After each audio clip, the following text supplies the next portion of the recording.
Good morning, friends. Welcome back to my channel. I'm Tina with Life in the Piedmont. I live in the Virginia Piedmont. And today I am going to be teaching you and taking you along as we make our annual raviolis for the holidays. We do it every year in the month of November. So we have them as one of our side dishes for Thanksgiving, and then they will be used again during Christmas. So what I am get ready to start doing is steaming up some spinach. Yesterday I cooked some chicken thighs and I cooked a nice roast. We put that in the roaster, we cooked it together, and we're gonna grind all this together. Good morning to my husband. Did you see him? He's adorable. So that's what we're gonna do, and we are gonna head over to our daughter's house, and we are gonna make raviolis with her and her husband, and our friends are here from Texas, so they get to join in the fun too. So come along and let me show you how we're gonna do this. Okay, so I'm just trying to set my food grinder up, and it's been a while, so I have to remember how this goes on. That's the problem. So this goes in first. I always do that. I always started backwards. So this food grinder was actually my grandmother's. Let me show you. Look how old the box is. It is brown. When she passed away, I was blessed to have this. I don't even know what year it is, but the instructions are still in here. I have this, and I have her, what was that other one called? Oh, I have the kitchen slicers and everything that go on here. So yeah, that's how old this is. Well, my mixer's 30 years old because she bought me that too.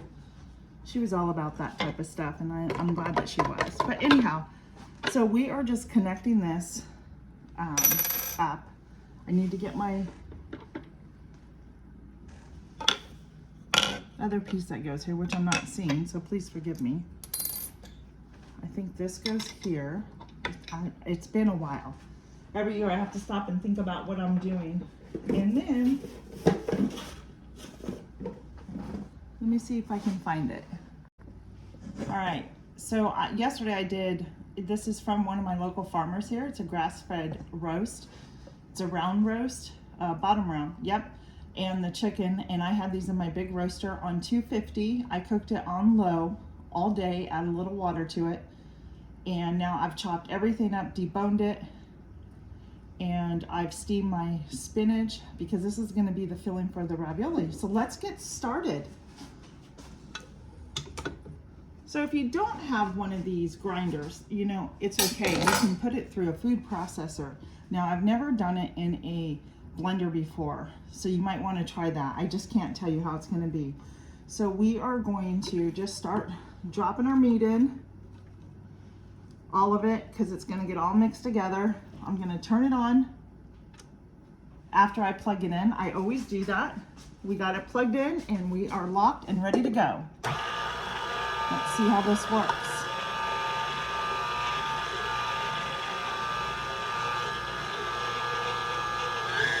And here it goes.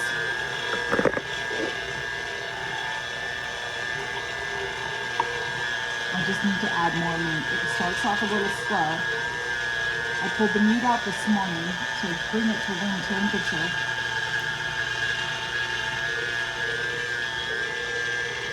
What do you think? Right? We're going to speed the process up. I want to get this done because we're going to have over there this morning.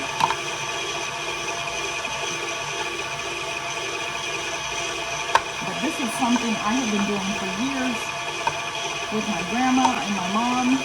They have taught me, and it's just been a tradition carried on in our house.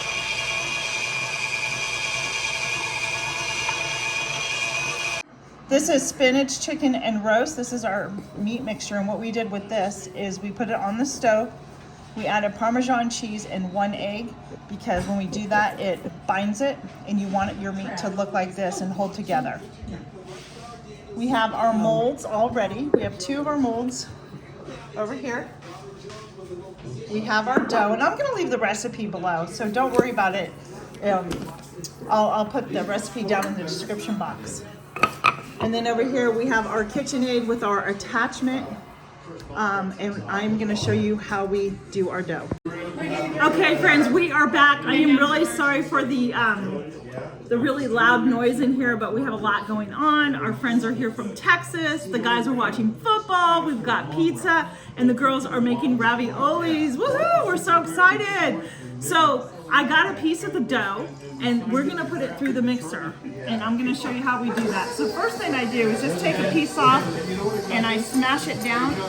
I have it on 1 right now.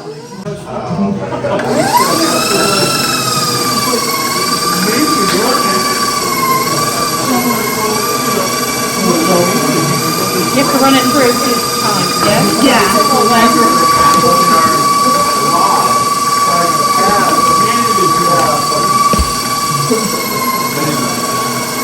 There we go. Almost. So I'm going to take it and fold it. I folded it over. We're going to go again.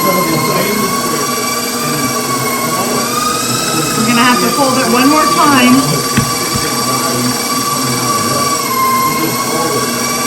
Oh, that is perfect. We're going to run it through again.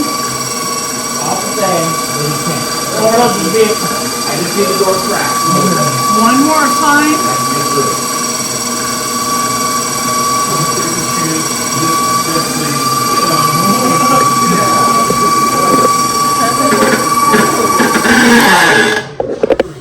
There we go. We're going to put it over there and okay, so as you can see here, we placed the dough over our mold and we're just stretching it out to fit the mold properly. This is one thing about this dough. It's very forgiving and it's easy to work with.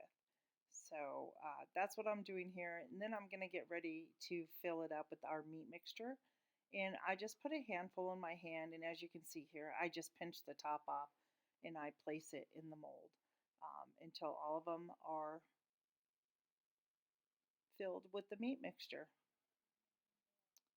It is a easy process, but there are times where it just feels like it takes a while at the same time.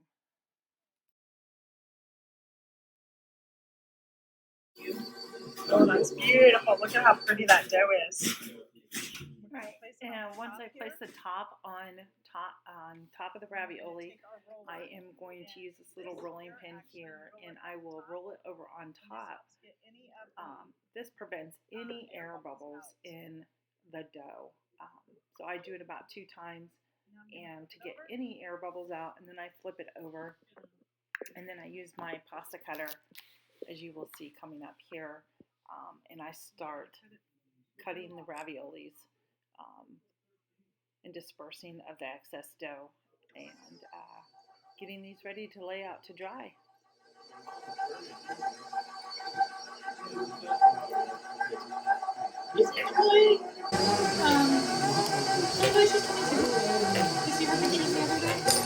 One of the things I forgot to mention, after your raviolis are cut, you want to place them on some parchment paper or wax paper with some cornmeal on it, and that helps dry the dough out before you package them up.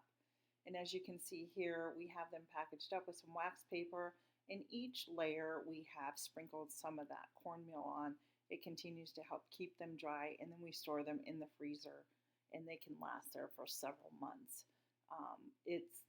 We had some difficulty with our equipment, and I'm gonna have to invest in another ravioli maker again. This will be my 3rd one. So yeah, friends, so I hope that you enjoyed how to make raviolis. This is our family tradition we do every year. I thank you so much for joining me in the kitchen at my daughter's house. It was subscribe. Thank you for joining me today, Brittany, and we'll see you on the next video. Be blessed.